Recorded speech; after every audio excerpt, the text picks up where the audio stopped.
Ek wil met jou praat, vrou. Ja, jy wat in jou 50's is, wat elke maandagoggend met 'n knop op jou maag werk toe ry, want jy sien nie kans vir daai dag nie.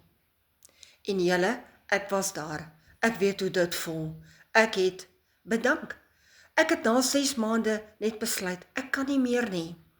My gesondheid het regtig daaronder gelei en ek het die mens amper geword wat ek nie wil wees nie. So ja, julle, ek het besluit om 'n ander roete te volg. Ek het ander opsies gesoek, ek het ander inkomstestrome gesoek en ek het dit gekry. Ek het my plan B gekry, waarna ek gesoek het. Jy kan ook 'n skuif maak. Jy hoef nie jou gesondheid op te offer of jou gesondheid daaronder te laat lei nie. As jy meer wil weet wat ek gedoen het en hoe ek begin het, skryf vir my in die comments, begin.